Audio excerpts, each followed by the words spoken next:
Montrer un petit peu de sagesse sur ce plateau, enfin. Je pense qu'il était quand même temps de faire ça. On va parler sur cette première heure de l'après-midi d'un sujet passionnant qui est sur l'éducation, notamment le phénomène MOOC. Et pour ça, j'ai le grand plaisir d'accueillir côté cuisine Jean-Pierre Berthet, qui est à l'école centrale et directeur des stratégies numériques. Tout à fait. C'est ça. Et tu m'as dit directeur du Learning Lab à cheval entre l'EM Lyon et Centrale Lyon. Eh ben, très bien, mais écoute, je te laisse la scène. Tu vas nous parler un petit peu des phénomènes MOOC, puis nous présenter tes intervenants. Ok. Alors avant de démarrer déjà, les MOOC, est-ce que dans la salle, qui sait ce que ça veut dire? Levez la main. Bien. Maintenant, laissez les mains levées, ceux qui savent ce que c'est qu'un MOOC. Maintenant, quels sont ceux parmi vous qui ont suivi un MOOC? Déjà. Quels sont ceux qui ont terminé un MOOC? Ok. On peut démarrer.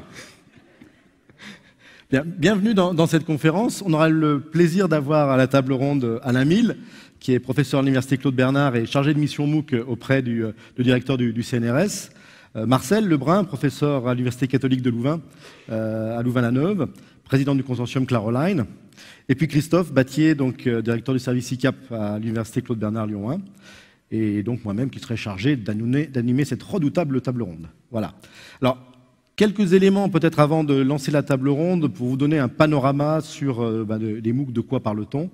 Le principe d'un MOOC, MOOC c'est Massive Open, enfin Online Open Course, donc les cours massifs en ligne, ouverts. Donc c'est des cours gratuits en ligne, ouverts à des centaines de milliers d'inscrits, qui ne donnent pas de diplôme, mais qui donnent des certifications d'organismes ou d'enseignants qui dispensent ces MOOC. Certains MOOC commencent à être reconnus en termes de crédit aux États-Unis. Il y en a 5 ou 6 qui, depuis l'année dernière, sont reconnus en termes de crédit. Donc ça veut dire que ça commence à bouger au niveau, en tout cas, des États-Unis pour la reconnaissance de ces outils. À l'origine, ça a démarré au Canada, un MOOC constructiviste qui a été bâti par Stephen Downes et George Siemens, donc en 2008. Donc c'est pas récent, ça a mis un petit moment pour arriver, sur l'apprentissage connecté et le constructivisme. Et puis petit à petit, ça s'est étendu avec une typologie des MOOC. Alors maintenant, on parle d'un éventail plus grand, mais aux deux côtés de l'éventail, il y a deux approches. Le XMOOC, qui transpose le cours traditionnel, et le CMOOC, qui est un modèle plutôt centré sur l'apprenant et issu du connectivisme. Alors le principe de base d'un XMOOC, c'est principalement des cours de vidéo, avec des ressources, des travaux à rendre chaque semaine, des formes de discussion, des quiz, des examens de mi-semestre et de fin de semestre, des évaluations automatiques et des évaluations par les pairs. On en parlera tout à l'heure. Qu'est-ce que c'est que l'évaluation par les pairs? Mais avec une approche quand même assez forte de standardisation de l'enseignement. On reprend le modèle traditionnel, le cours en amphi, et on voit comment, et des examens, et on voit comment on transpose ça.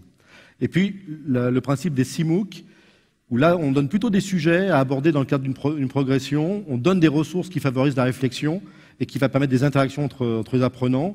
On a des espaces de co-construction dans lesquels les apprenants vont construire leur savoir-faire, pas forcément d'évaluation, mais plutôt des productions individuelles ou collectives, une approche plus innovante, plus proche de l'innovation pédagogique, des pédagogies par problème et des pédagogies par projet. Donc on voit déjà qu'il y a deux mondes qui sont en train peut-être un peu de s'opposer, un sur la standardisation et puis l'autre qui est plutôt orienté, centré sur l'apprenant. Quand on cite les MOOC dans les grands noms de sociétés qui sont ou de domaine autour des MOOC. On cite Udacity, qui a été créé par un prof de Stanford et qui a maintenant une start-up de 40 personnes. Et son cours sur l'intelligence artificielle, en fait, a eu 160 000 inscrits en 2011. Ça a été plus de 190 pays. Ça a été la première fois qu'on voyait autant de personnes inscrites à un cours et de manière aussi large. Sébastien Swan, maintenant, a une société qui continue à développer un certain nombre de points. Il a été, depuis, largement copié, à la fois par des universités ou par des sociétés privées. Dans le monde des universités, vous avez peut-être entendu parler de edX. edX, c'est l'initiative du MIT et de Harvard, qui ont lancé ensemble une plateforme. Sur edX, il y avait 370 000 inscrits en novembre 2012. J'ai voulu comparer des chiffres l'année dernière, des chiffres de cette année, vous allez voir, avec des cours avec 120 000 inscrits, parfois 10 000 élèves qui sont allés jusqu'à l'examen final sur les 120 000. Donc là, on est sur des chiffres assez intéressants. Ça n'abandonne pas tout de suite. Et puis un passage maintenant en octobre 2013, voilà j'ai les chiffres de juin, pardon, 900 000 étudiants inscrits en juin et 29 universités qui ont rejoint cette initiative edX, dont l'université d'ailleurs de Louvain-la-Neuve où est Marcel. Coursera, peut-être vous en entendez parler aussi, alors qui est là un acteur privé, on n'est plus dans quelque chose qui est piloté par les universités, mais vraiment un acteur privé créé par 2 enseignants de Stanford. Ils étaient à un peu moins de 2 millions d'inscrits en novembre 2012, 200 cours proposés. Ils sont passés, alors ça c'est les chiffres d'avant-hier, je pense que maintenant ils ont dépassé la barre des 5 millions, parce que la progression est assez rapide, 450 cours. Un nombre d'universités partenaires, 33 partenaires en novembre 2012, américaines, mais aussi des Canadiens, des Asiatiques et quelques Européens, dont nos amis de l'EPFL. Et depuis donc, 1 an maintenant, donc entre novembre 2012 et octobre 2013, maintenant 88 universités et écoles, en France l'école polytechnique, et puis plus près de nous, donc l'université de Genève, qui font partie aussi de Coursera. Dans les outils ou les plateformes connues, donc Canvas, qui est une plateforme open source, qui, elle, héberge beaucoup de petits MOOC produits par des universités, des collèges et des écoles, avec à peu près 20 nouvelles institutions par mois productrices et 4,5 millions d'utilisateurs, donc qui est un modèle open source. Alors sur les MOOC, pour vous donner quelques éléments que j'ai appelé le dark side of the MOOCs, ça ne fait pas l'unanimité. Vous avez 55% des décideurs d'universités aux États-Unis qui ne sont pas convaincus encore par ce modèle-là. Dans les chiffres aussi, on s'aperçoit que 58% des enseignants sont encore effrayés par ce phénomène-là. Et aussi sur les gens qui suivent les MOOC, on s'aperçoit qu'en moyenne, en tout cas aux États-Unis, vous avez 55% des gens qui se sont inscrits mais qui ne vont pas suivre même le premier cours. Et vous avez dans certains MOOC un taux de personnes qui vont jusqu'au bout qui est de 5%. Dans les acteurs aux États-Unis qui sont sur cette galaxie des MOOC, où on voit les 4 plus grands qui sont Coursera, Udacity, edX dont j'ai parlé, Khan Academy qui a un cas un petit peu particulier, on voit qu'il y a eu beaucoup de financements qui sont apportés par des fonds privés pour Coursera et que les financements les plus importants sont quand même autour d'edX avec Harvard et la MIT qui ont apporté à eux deux 60 millions de dollars sur l'opération.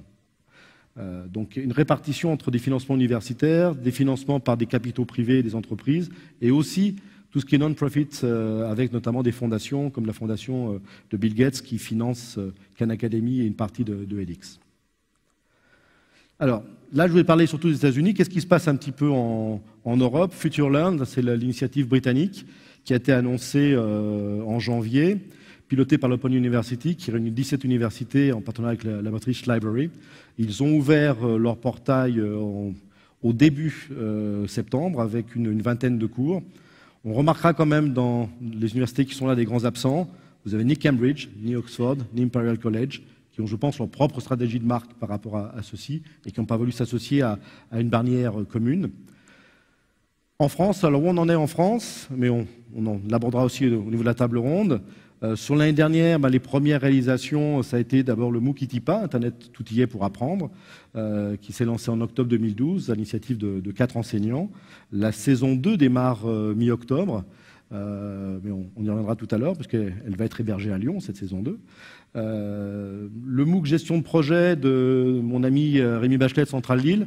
Alors Rémi, avec le phénomène des MOOC, a fait quand même le journal de 20h ce dimanche, et il était sur France Info et France Inter ce matin. Je vais suggérer au directeur de Centrale Lille de l'augmenter, parce qu'il fait beaucoup de pubs pour son institution. Ils sont passés de 3000 inscrits à la session de mars, enfin 3600, à plus de 9000 à la session qui a démarré le 15 septembre. Et je trouve que c'est assez intéressant de suivre cette progression-là. Polytechnique annonce 3 cours pour cet automne sur Coursera, et la Sorbonne annonce un cours avec le SCP Europe. Ça, c'était les annonces qu'il y avait avant l'été. Il faut voir aussi qu'au niveau national, la ministre Geneviève Furazo avait annoncé le lancement de France Université Numérique, structure pour coordonner un petit peu la production de contenu et des efforts autour du numérique pour amener les universités à horizon 2017 à une production numérique assez forte.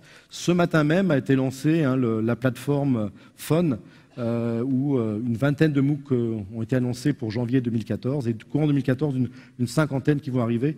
Voilà, Le site a ouvert ce matin, donc on a pu faire une copie d'écran du site, et vous verrez, il y a sur ce site-là, mais je pense qu'Alain le remontrera, donc vous avez la conférence de presse de la ministre qui est disponible. Alors à Lyon, on a donc une plateforme dont nous parlerons Marcel et puis Christophe, qui est une plateforme de nouvelle génération de support de MOOC, donc le MOOC ITIPA saison 2 dont j'ai parlé tout à l'heure, et puis eLearn 2 qui est un autre MOOC sur l'enseignement à distance piloté par Marcel et Christophe, un MOOC sur l'économie du web avec l'ENS notamment, plusieurs MOOC en préparation au niveau du Collège des hautes études qui regroupe Centrale Lyon, l'École vétérinaire, Sciences Po Lyon, l'ENS et le Conservatoire national de musique et de danse. EM Lyon Business School a un MOOC en préparation. Plusieurs collaborations entre Lyon et Grenoble avec des MOOC en anatomie 3D et physiologie 3D, en hydrologie appliquée entre l'ENS et l'INPG.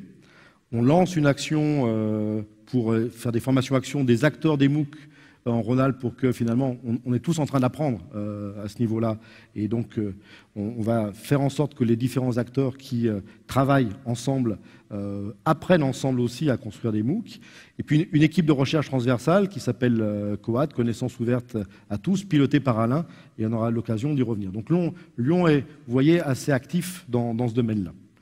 Donc voilà pour cette introduction rapide, c'était pour planter un petit peu le paysage. Donc maintenant, je vous propose, je vais rejoindre la table ronde et poser quelques questions. Je vais commencer au niveau des questions. Qui va commencer? Oui, Marcel. Non, Alain. On va commencer par Alain. Excusez-moi. Alors, Alain, pour toi, est-ce que l'éducation, c'est le nouvel espace investi par le web? Parce qu'on a vu que le web, petit à petit, arrivait à toucher beaucoup de domaines, mais est-ce qu'on peut considérer que maintenant, l'éducation est touchée de plein fait par le web? Oui, on peut le dire comme ça. En fait, le web, c'est un environnement extrêmement familier aujourd'hui à toutes les activités et donc à l'éducation. C'est-à-dire que c'est l'enseignement donc à distance, des technologies informatiques d'apprentissage humain, ça date d'il y a déjà assez longtemps. Mais ce qui change un peu la donne aujourd'hui, c'est cette familiarité avec des environnements informatiques qui sont aussi bien à la maison qu'à l'université qu'au travail. Et que tout d'un coup, la recherche de la connaissance, non seulement des documents ou de l'information, mais de la connaissance, donc des cours, avec une garantie de la validité de ce qui est en train de se transmettre, est cherchée assez naturellement, spontanément plutôt, parce que pas naturel franchement, mais assez spontanément sur le web. Et que du coup, on se retrouve avec les institutions qui sont en charge de cette transmission. Elles s'emparent de cet environnement pour pouvoir en examiner les nouveaux canaux pour faire de l'éducation. Donc c'est pas se former via le numérique, c'est pas nouveau du tout. C'est simplement qu'il y a un phénomène aujourd'hui qui fait que à l'offre qui était un peu top-down, qui était organisée par les universités, les institutions, les systèmes de formation continue, s'ajoute quelque chose qui est très largement bottom-up, des gens qui vont chercher des cours et qui, lorsqu'ils sont ouverts de manière très large, libre, en entrée, donc avec des formules gratuites pour la plupart, eh bien, il y a énormément de gens qui s'inscrivent avec une appétence nouvelle pour la connaissance qui est plutôt bon signe. Alors Marcel, sur la pédagogie, est-ce qu'on peut parler de révolution ou est-ce qu'on peut voir aussi éventuellement un risque d'uniformisation de certaines formes pédagogiques, notamment avec ce qui vient avec les XMOOC depuis les États-Unis, éventuellement d'appauvrissement de la pédagogie? Bien, mais comme je te le disais, voilà encore une question finalement qui oppose des extrêmes finalement. Est-ce que les MOOC sont une révolution, c'est le mot que tu as dit, ou alors finalement c'est du pareil au même, on avait déjà des textbooks, on avait déjà des multimédias diffusés sur le web, maintenant on a les MOOC. Alors je pense en fait que dans ce domaine des technologies, et Alain le rappelait, on a déjà beaucoup parlé de ça, ce phénomène n'est pas nouveau quelque part. Quand j'ai commencé à m'intéresser à ces histoires-là, je dirais, c'est dans les années 80. Les AO, enseignement assisté par ordinateur, discours ambiant, ça va révolutionner l'éducation, l'apprentissage. Bon, ça ne l'a pas vraiment fait, hein, les micro-ordinateurs de l'époque. Puis il y a eu les CD-ROM, et puis on a eu Internet, les réseaux, etc., etc. Et on a les MOOC. Alors, ma conduite par rapport à une question pareille, c'est est-ce que c'est une révolution, est-ce que c'est une fossilisation, j'aime bien ce mot-là, j'ai envie de dire ni l'un ni l'autre. Je ne peux pas attribuer comme ça à un outil, un support, une ressource, une valence positive ou négative en soi. Un chercheur, je crois qu'il s'appelait Clark, lorsqu'il parlait des technologies pour l'apprentissage, disait les technologies ne peuvent pas apporter à l'apprentissage, à la formation, plus que le camion qui amène les victuailles au supermarché ne peut améliorer en soi la santé d'une population. Alors ça veut dire que la véritable question est celle des usages. Que les outils, ils sont là, et quand je dis outils, entendez les médias, les supports, on pourrait discuter de ça très longtemps, mais bon, voilà, les MOOC, c'est à la fois un support, tu as parlé de plateforme, c'est à la fois des contenus, des ressources. Eh bien, ces outils-là, finalement, ils sont porteurs d'un potentiel énorme. Et donc, quand tu me dis ce que j'appelle le côté clair de la force, l'évolution, la révolution, etc., je dis oui, bien sûr, ça va apporter des connaissances. Pour l'instant, c'est encore chaperonné par des universités. Les meilleurs experts du monde peuvent être écoutés, en tout cas, je dis bien écoutés par des étudiants un peu partout dans le monde. Donc, qui irait dire que les MOOC, c'est pas bien? Est-ce que c'est une révolution? Non, je ne pense pas. Je ne pense pas. D'ailleurs, le mot révolution me fait un petit peu peur. Le mot évolution, il est très bien, vous savez. L'évolution qui est partie de la tradition orale, qui s'est enrichie de l'écriture, et puis l'imprimerie. Enfin, Michel Serres raconte cette histoire-là très bien. Et donc, moi, j'ai envie de dire, attention. C'est vrai qu'il y a beaucoup d'efforts, on a parlé des efforts ici de la ministre. Bien sûr qu'il faut numériser, mais vous savez bien, je viens assez souvent en France, j'entends parler de numérisation des ressources depuis des années. Hein. Il y a eu les UNT, les UNR, enfin toutes sortes de tentatives pour numériser les ressources. Et je dis avec force, et qu'est-ce que ça change dans l'enseignement ? À part chez quelques pionniers qui vont mettre en place des dispositifs qui vont générer des compétences, etc. À ce moment-là, on en parle presque autant que les MOOC. Qu'est-ce que ça change dans la pratique? Est-ce que vous pouvez me dire si dans vos universités, hautes écoles, à part certains cas, je le sais très bien, cet enseignement traditionnel, hein, le cours ex cathedra, hein, qui est reproduit dans les MOOC, hein, c'est ex cathedra, cette histoire-là, des exercices, quelques travaux à remettre, je ne vais pas vous dire non plus que c'est quelque chose de neuf. Et pourtant, c'est le caractère peut-être massif, ouvert, qui m'interpelle, parce qu'évidemment, là derrière, il y a les communautés d'apprentissage, les communautés de pratique. Mais tu l'as bien dit, il faut faire attention, il y a MOOC et MOOC, il y a les X-MOOC qui sont finalement des replicats très traditionnels, des replicats de l'enseignement traditionnel. Et alors les C-MOOC qui vont s'appuyer sur des communautés, etc. Donc finalement, en résumé, je dirais, il y a bien longtemps que, et je ne sais pas si c'est clair dans la salle, que l'on a distingué enseigner et apprendre. Enseigner ce que font les MOOC, en particulier les X-MOOC, ça n'équivaut pas et ça n'équivalera jamais à apprendre. Si c'était le cas, ici je crois qu'on dit la première licence à l'université, on dépasserait quand même les 30-40% de réussite, hein, s'il y avait équivalence. Donc, enseigner même avec les MOOC, ça ne conduit pas à l'apprentissage. Et donc, encore une fois, je ne peux plaider que sur une acculturation, formation des enseignants, on dit tellement ce mot-là, je n'ose plus le dire, mais vraiment une nouvelle formation des enseignants. Et quand je dis des enseignants, c'est nous tous. C'est nous tous. On n'arrête pas de se riner un peu à tout le monde et à toucher un peu à ça. On va devoir apprendre toute la vie durant et apprendre à apprendre et continuer à apprendre, etc. Et moi, je dis, nous tous ici, si nous allons tous devoir apprendre, nous allons tous devoir devenir des enseignants. Et donc, la véritable révolution, elle est plus culturelle dans notre rapport à la connaissance, au rôle des enseignants, des apprenants, etc. Je vais dire, il y a une autre chose qui change aussi avec les...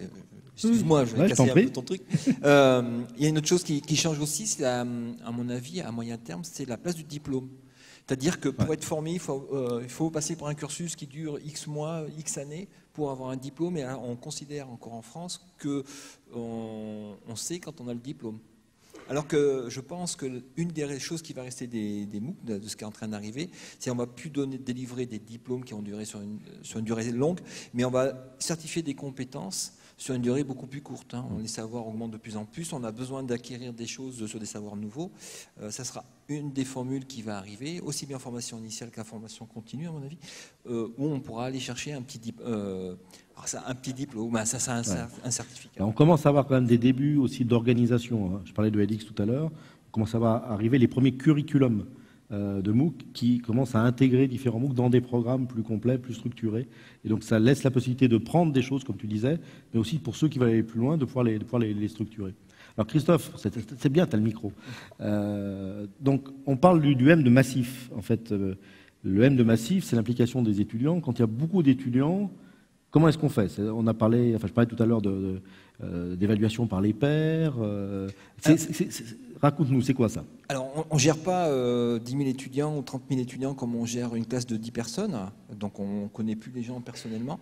On n'arrive pas à identifier les acteurs.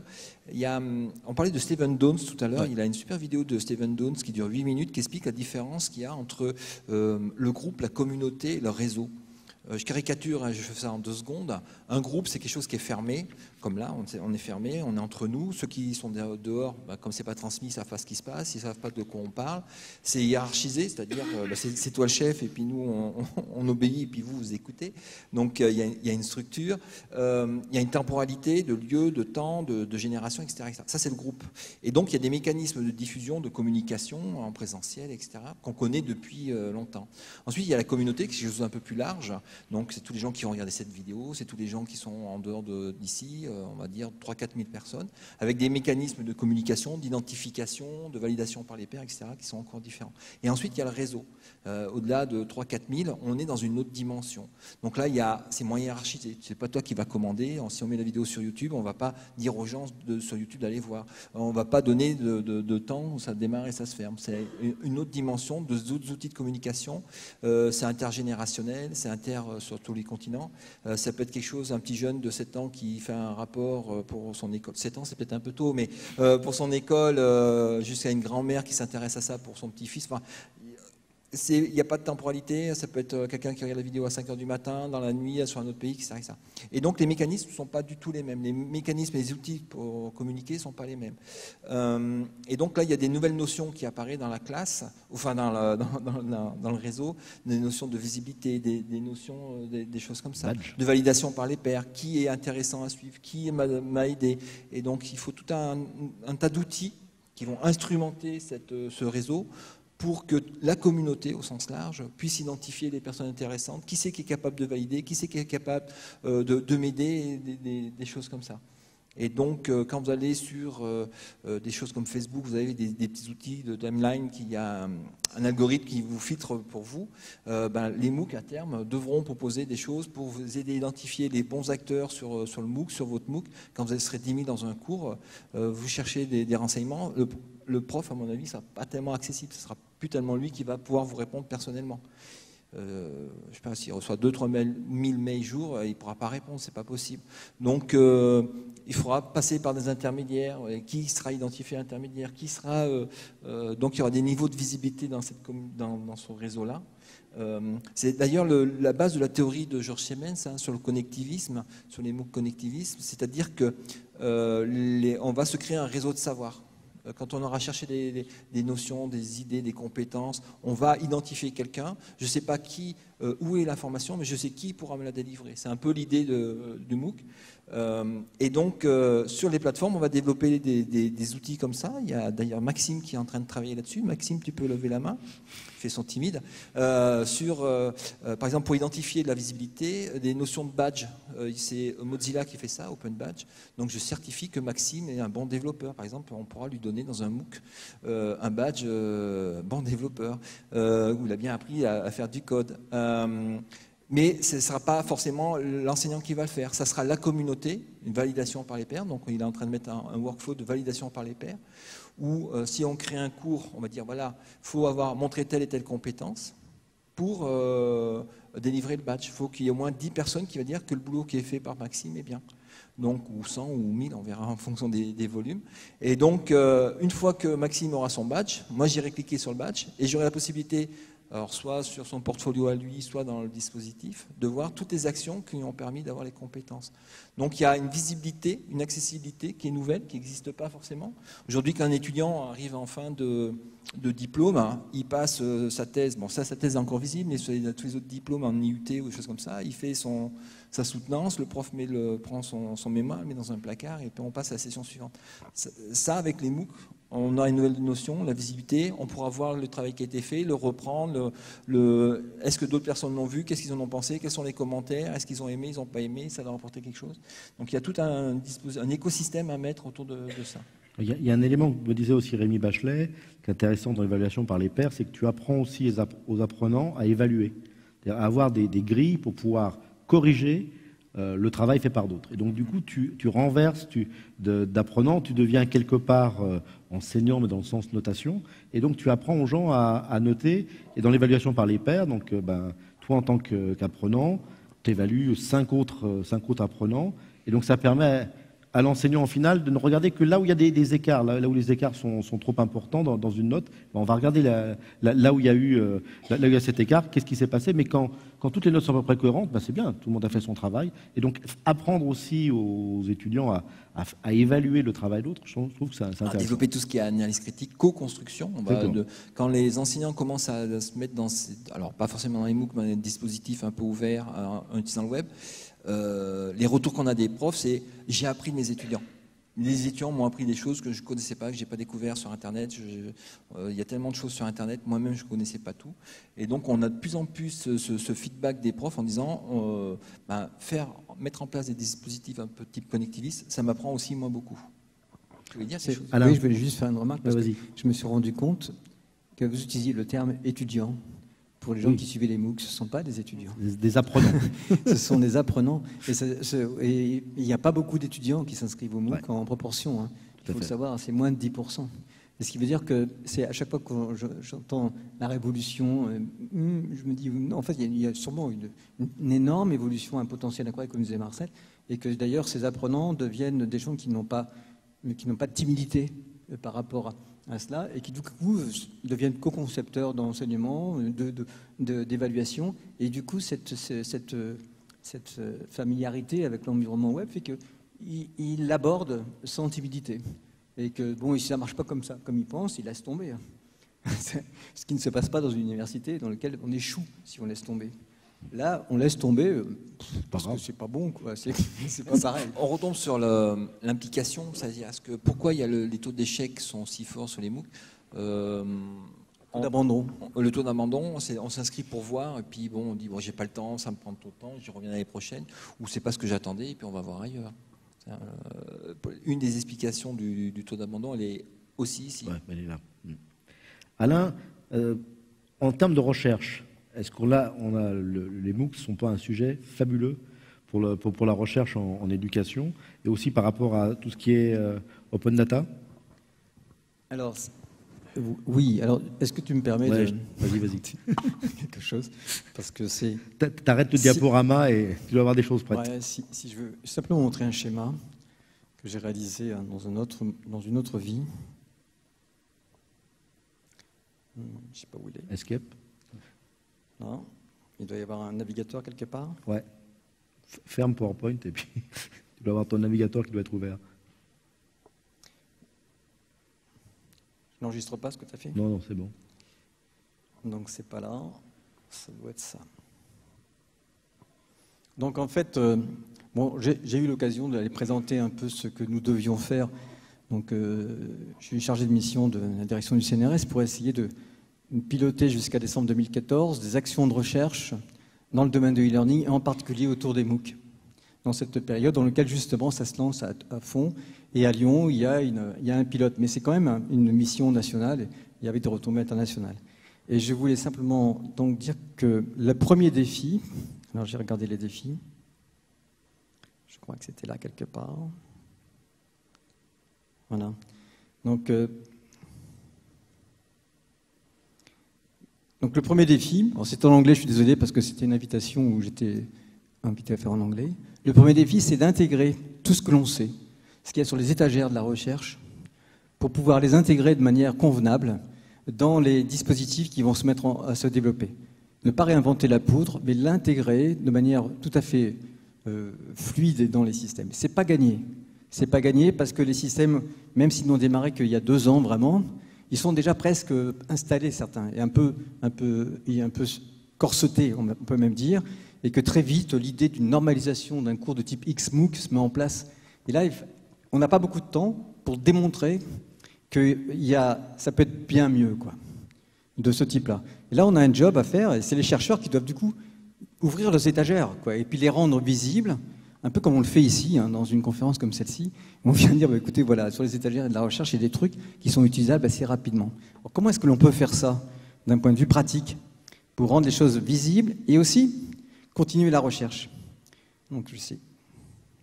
Ah, c'est pas ça que je voulais faire. Je me plante un peu. Eh ben, il n'y a pas de retour arrière. Bon, je vais recommencer ici, je suis désolé. Il y en a d'autres, de machin que j'ai.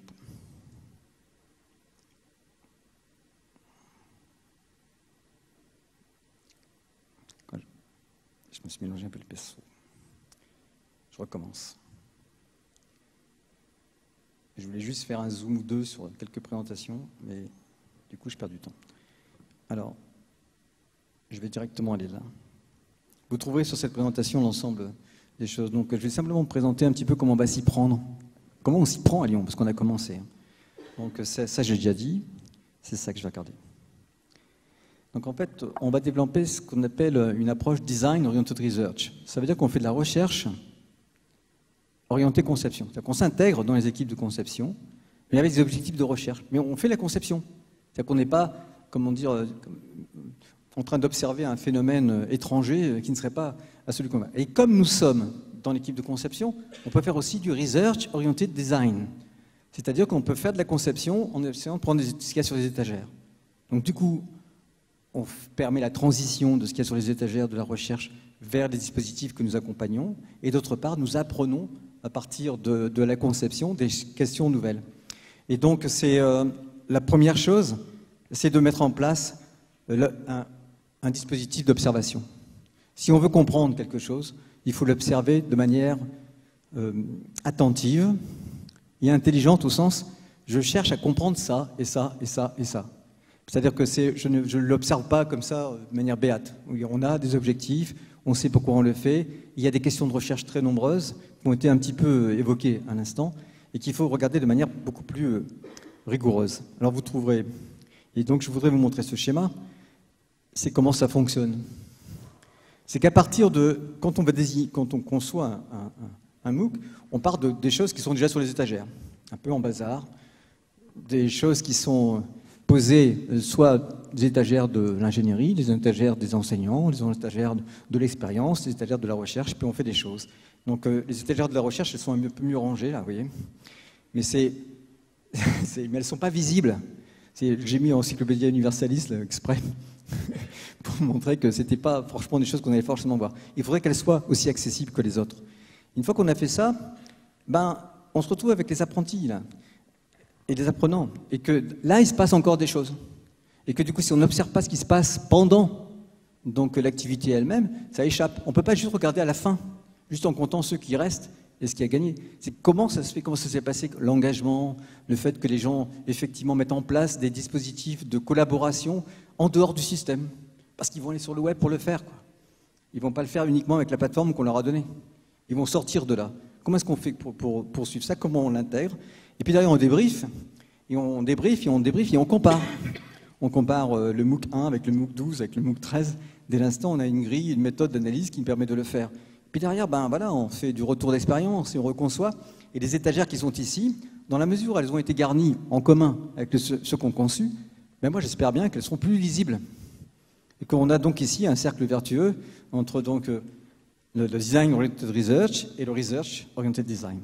Voilà, comme ça on va le faire. Alors, les thèmes de recherche les plus importants, c'est aujourd'hui, c'est l'assessment, c'est-à-dire comment est-ce qu'on fait pour évaluer ce qui est en train de se faire, mais aussi bien pour l'apprenant, pour dire est-ce que j'ai appris quelque chose? Ou est-ce que l'autre a appris? Alors, on a évoqué le peer-to-peer, l'évaluation. Par les pairs. L'évaluation par les pairs. Je suis influencé par mon truc en anglais là. Donc, ça c'est un premier point et qui inquiète tout le monde. Puisqu'on doit faire une certification et tu as les gens d'université qui disent oui mais on fait ça comment là? Parce que c'est pas les trucs habituels. Alors pour l'instant ils vont reproduire les choses habituelles. On va faire des grands centres d'examen dans lesquels on va faire venir des gens à un moment donné avec des systèmes plus ou moins prévus pour faire les choses. Les Américains ont prévu des systèmes automatiques avec la caméra de votre du système permettant de regarder si on est bien tout seul, s'il n'y a personne dans la salle, si on n'est pas en train de tricher. Enfin bref, c'est des machins qui sont étonnants. Et puis voilà, donc c'est l'assessment, c'est l'évaluation en cours de route par les uns par les autres, et puis à la fin aussi. La deuxième, c'est l'engagement. Le taux d'abandon là, il est vraiment étonnant. C'est-à-dire qu'il y a plein de gens qui avaient envie d'apprendre là-dessus, puis qui arrivent. Alors, d'où ça vient? Est-ce que c'est juste un problème d'engagement? Ou est-ce que c'est un problème, simplement, je me suis trompé en pensant que je pouvais faire ce cours? Quelle est la lisibilité? Comment je fais pour savoir quel va être le cours qui va être bon pour moi? Ce type-là. Donc, cet engagement-là, il va falloir le mesurer, et puis le rattraper les gens quand on sent qu'ils sont en train de lâcher. Comment est-ce qu'on sait quelqu'un en train de lâcher?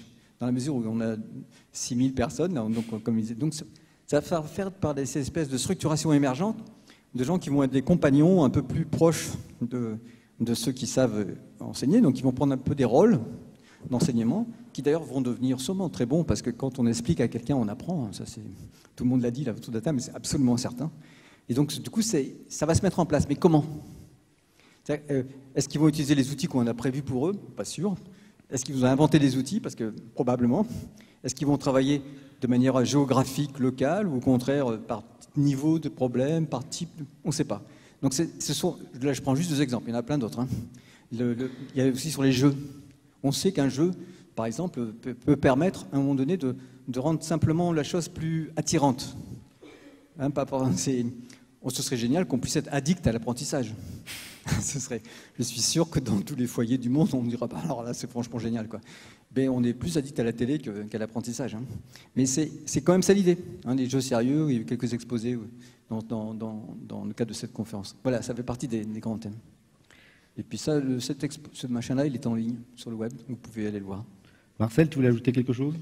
Oui, et effectivement, Alain a mis dans les véritables préoccupations l'évaluation.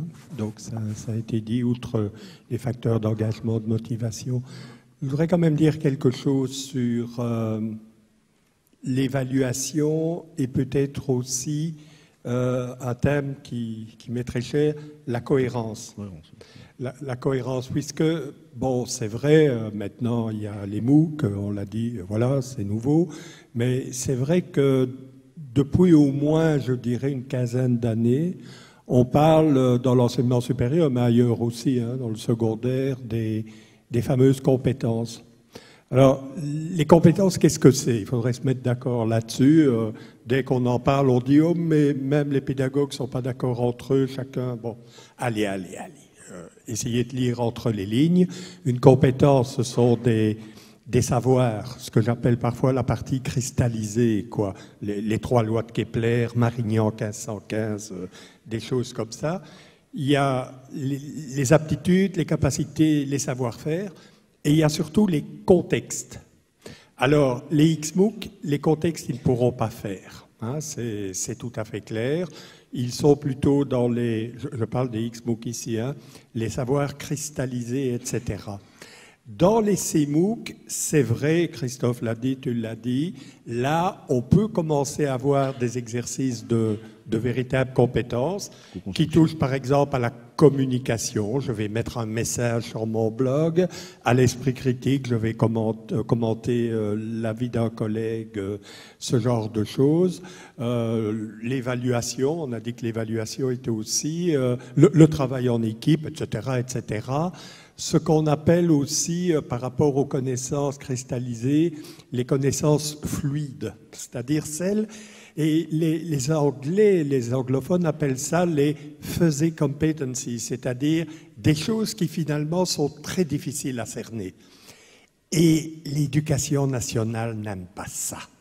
Ces trucs que l'on développe, oui, il a développé la communication, mais comment allez-vous mettre un 13 sur 20 à quelqu'un qui a développé la compétence de communication, en sachant qu'on ne devient jamais 20 sur 20 communicateur, c'est quelque chose qui évolue, et c'est quand même pas dans un cours de quelques heures qu'on va apprendre l'esprit critique, la communication et le travail d'équipe. Donc, nécessairement, je dirais, c'est pas tellement l'évaluation certificative qui va prévaloir, mais sans doute cette évaluation formative et finalement qui nous ramène il y a très longtemps au Moyen-Âge. Quand un apprenti allait chez un maître et qu'il allait chercher un emploi, quand on lui demandait « Qu'est-ce que vous savez faire ?» Mon ami ne disait pas « J'ai suivi les cours de Maître Pierre et j'ai eu 15 sur 20 ». Non, il faisait un chef-d'œuvre. C'est-à-dire, quelque part, une visualisation objective de sa compétence. Certains parlent de « evidence-based », c'est-à-dire, finalement, cette compétence qui est mélange de connaissances, d'aptitudes, de savoir-être, de projets, elle ne s'évalue pas avec des chiffres, elle va s'évaluer à travers des processus, donc tu as bien dit, c'est l'importance de ce suivi, et aussi dans des produits reconnus par une communauté. Et donc là, je trouve ça assez amusant, c'est que finalement, dans ces CMOOC, ces communautés d'apprentissage, on retrouve des éléments d'anciennes communautés. Je crois que, comme on le dit, relire l'histoire, ça nous empêchera peut-être de faire des erreurs. Ouais, pour donner un exemple de ce que vient de dire Marcel, il y a une des formations de Lyon là, sur l'économie du web qui invente la notion qui réinvente la question du cahier de cours, qui va être la chose dans laquelle de différents éléments, des choses vont se mettre dedans, se chosifier, enfin, devenir des choses, quoi, qui vont être la démonstration de la compétence, donc l'evidence, comme il disait tout à l'heure.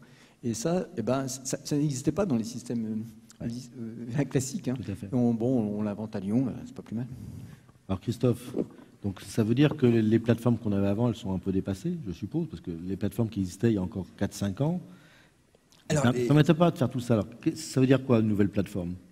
Alors, les plateformes majoritairement utilisées en entreprise et dans les universités ont été créées au départ par les universitaires. La plus grosse, c'est Moodle. Ensuite, c'est Caroline. Ensuite, en France, par exemple, c'est 20%, je crois, en France, Caroline. Et les MOOC aussi. Enfin, c'est une tendance lourde. Dans le domaine de l'éducation, les dispositifs utilisés ont été majoritairement créés dans les universités. Et la première génération a été créée autour des années 2000. Et donc, c'est des choses assez fermées, centrées sur... on parle de Learning Management System, et j'aime bien ton expression, c'est plutôt des Teaching Management System. C'est plus pour diffuser des contenus, plutôt que de gérer l'apprentissage. Et donc là, l'idée, c'est d'évoluer, de faire des environnements numériques d'apprentissage, où je vous tweeterai les liens après, vers Personal Learning Environment, ou des choses comme ça, PLE. Et donc l'idée, c'est quelque chose de plus ouvert, où l'apprenant peut avoir son espace à lui, mettre son portfolio, faire des liens, des ouvertures sur son Facebook, sur son Twitter, sur son LinkedIn, enfin sur tout son bazar numérique à lui, retrouver ses productions, pouvoir produire du contenu, pouvoir créer des groupes de travail, partager avec des gens dans l'institution et en dehors de l'institution. Donc la philosophie évolue. Et donc les outils évoluent aussi. Côté prof aussi, ça évolue. On a commencé, nous, à travailler sur notre plateforme à Lyon en 2002. À l'époque, un prof, il avait un PowerPoint, un forum, un quiz, et puis il avait fait un cours en ligne. Je caricature un peu, je raccourcis, mais c'est un peu ça. Aujourd'hui, il y a plus d'1 400 000 documents en ligne. Il n'y a plus les forums, les blogs, les wikis, c'est plus de 10 000. Enfin, c'est des volumes assez conséquents. Donc, l'enseignant ne gère plus tous ces contenus-là de la même façon. Il faut aussi que les systèmes suivent cette évolution derrière. Et la chose qui a vraiment évolué aussi, c'est l'ouverture vers d'autres choses. Sur les médias sociaux, sur le pouvoir partager avec d'autres universités, et pas uniquement, je reviens à mon groupe, ma communauté, mais vraiment au niveau du réseau. Avant, on était centré groupe, un peu communauté, et maintenant, c'est quelque chose qui, cette dimension-là, réseau, est vraiment importante. Il nous reste quelques minutes. Ce que je voulais, c'est peut-être qu'on termine. On a parlé de technologie, on a parlé de recherche, on a parlé de pédagogie. Je vais parler un peu d'économie aussi. On voit que sur la musique, l'acteur majeur maintenant, c'est plus des producteurs de musique, c'est Apple avec iTunes. Au niveau des livres, c'est plus les éditeurs classiques de livres qui sont leaders, c'est Amazon. Est-ce qu'il y a un risque que l'éducation devienne un marché comme les autres? On voit que Coursera, avec 5 millions d'utilisateurs, qui essaye de faire une espèce de portail des plus grands noms des universités, qui est un acteur privé, est en train de prendre une place importante. Et puis, quelle est la future place de l'université là-dedans? Alors moi, je vais répondre déjà à un premier niveau, c'est que le marché mondial n'est pas homogène. Comme le marché du disque, tu avais des magasins qui vendaient des disques, des producteurs qui étaient le même modèle économique un peu partout. Là, le modèle économique au niveau mondial n'est pas le même. En France, la formation en Europe, la plupart des pays d'Europe, c'est pas très cher d'accéder à l'université. Aux États-Unis, c'est pas pareil. Aux États-Unis, c'est pas du tout pareil. Donc, pour un étudiant, c'est un investissement aux États-Unis ils vont acheter leur diplôme. En France, en Europe, même chez vous en Belgique, on n'est pas dans la même logique. Donc, les marchés ne sont pas les mêmes. Donc, le modèle américain, je ne sais pas s'il va se mettre de partout. Mais c'est vrai qu'il y a un souci aux États-Unis par rapport à ça. Le coût d'accès à l'université est trop conséquent. Vous irez voir, il y a une association d'étudiants qui se sont organisés dans un collectif qui s'appelle uncollege.org, UN-collège de Z, en disant voilà, tous les savoirs sont transmis, j'ai plus besoin d'aller à l'école, j'ai plus besoin d'aller à l'université. Si on s'organise un peu entre nous, donc on se met un réseau, même si on ne se connaît pas, on peut se délivrer des cours, on peut se valider et certifier entre nous. Donc il y a, eux, ils sont dans cette posture un peu extrême. En France, on n'est pas encore dans cette posture-là. Parce qu'on délivre gratuitement. Mais ensuite, les étudiants ils vont dire oui, vous me délivrez des cours, mais maintenant on va pouvoir comparer la qualité des cours. Ce qu'on n'avait pas auparavant, parce que j'étais entre guillemets obligé d'aller suivre mon cours en présentiel dans tel amphi à telle heure. Maintenant, je peux aller chercher des cours qui sont dans d'autres universités qui peuvent être meilleurs ou me donner un diplôme plus important. Par rapport... Marcel Huvet. Marcel, puis Alain après. Donc, en fait, tu avais deux questions. La première, je ne vais pas m'appesantir, mais quand même donner une certaine idée. Je pense bien que oui. Non pas que l'éducation est un bien commercial comme les autres, mais risque d'être privatisé aux mains de certaines entreprises, etc. Quand on voit toute l'automatisation, et on retrouve un peu les systèmes de mécanisation de la fin du 19e, je trouverais intéressant que des entreprises se créent pour un petit peu challenger aussi le marché. La question qui m'intéresse le plus, que Christophe a d'ailleurs abordée, c'est la place du campus. Parce que entre ces savoirs, et on a dit ça, les cours sont en vidéo. Alors les grognons, ils disent « Oui, mais c'est quand même pas la même chose que d'être dans un amphi. » Allez, taisez-vous, quand on a des amphis de 300 personnes, le contact humain là-dedans, je ne le vois pas. Donc c'est tout aussi bien, je vois mieux les slides, je vois mieux le professeur et tout. Pour cette partie magistrale transmissive, j'insiste beaucoup, j'espère l'éducation ne se réduit pas à du transmissif. Mais malgré tout, quelque chose qui était le core business de l'université, de l'école, qui est la transmission des savoirs, c'est fait, c'est en voie d'être fait, c'est externalisé. Voilà. De l'autre côté, Christophe le disait, les apprenants, en tout cas apprenants, c'est-à-dire ceux qui ont déjà appris un petit peu à apprendre et qui vont continuer à apprendre, ils s'équipent de toutes sortes d'outils. On ne va pas faire la liste ici. Les Google, les réseaux sociaux, les agrégateurs, les agrégateurs de savoir, ce qui me permet d'aspirer les savoirs qui m'intéressent à moi, mais ils sont là. Alors, si vous regardez bien, le caractère personnel, le caractère transmissif, ils sont déjà quelque part en dehors. Qu'est-ce qui reste au campus? Est-ce que les campus vont disparaître? Ça me fait penser à la question, je l'ai dit souvent en conférence, et elle est vraie, d'un enseignant dans les années 80 qui me disait « Monsieur Lebrun, avec les ordinateurs, est-ce que vous pensez qu'on n'aura plus besoin d'enseignants, etc. » Et je l'ai regardé dans les yeux et je lui ai répondu « Oui, les ordinateurs vont remplacer les enseignants. » Il était évidemment un peu comme ça, et j'ai dit « Si un enseignant me pose une question pareille, il y a beaucoup de chances que les ordinateurs le remplacent. » Et maintenant, je dis exactement la même chose pour les campus. Est-ce que ces cours externalisés, est-ce que ces environnements risquent de rendre vite le campus? Je pense que oui. Sauf si on est capable de redonner une nouvelle vigueur, une nouvelle fonction au campus. Et ça, de nouveau, c'est changer les rôles, c'est avoir dans le campus, avec des plateformes institutionnelle qui ramène cette ouverture vers les cours transmissifs, vers la PLE, dans la région, dans le centre, dans le contexte régional et tout. Et si les enseignants acceptent, combien de fois j'ai entendu ça, de devenir des accompagnateurs plus que des transmetteurs, on n'a plus besoin d'eux comme transmetteurs, je pense qu'alors le campus retrouvera une nouvelle vigueur. Alain, tu veux dire quelques mots pour terminer? Non, je dis qu'on a à nouveau glissé. C'est qu'on a encore parlé des étudiants, là, ouais. Et c'est apprenant. C'est-à-dire qu'en fait, c'est assez bizarre de poser la question comme ça, alors que la réalité est que c'est un public très, très différent et qui s'intéresse à cela. Et que l'étudiant, c'est pas juste la fonction d'étudier, c'est être étudiant. C'est-à-dire d'être dans une situation dans laquelle il y a un passage de la vie de la jeunesse à la vie professionnelle et dans un pivot. Et que là, il faut un lieu, ce lieu peut être numérisé. Il faut le réinventer, là je suis totalement d'accord. Hein.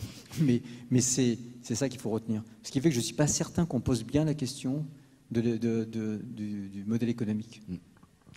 Donc en résumé, les MOOC, apprendre tout au long de la vie, je pense que ça va plutôt être ça, partout. Je pense que c'est aussi la possibilité dans le monde entier d'apprendre. Je pense que c'est aussi un élément Marcel le disait, la connaissance maintenant elle est accessible de partout. Je pense qu'on est vraiment au début. Ça pose plein de questions en termes de recherche, en termes d'outils, en termes de pédagogie. Et je pense qu'on est vraiment qu'au début de ce genre de phénomène. Voilà. Donc, on est au bout de cette conférence. Donc, merci à tous de nous avoir suivis. Merci Marcel, merci Christophe et merci Alain. Et puis on verra, je pense que d'ici 1 an ou 2 ans, les choses auront bougé. Ce sera intéressant pour refaire une conférence de ce type-là dans 2 ans pour voir justement ce qu'on a appris et ce qui a bougé. Rendez-vous l'année prochaine à Blaine. Voilà, l'année prochaine à Blaine par exemple.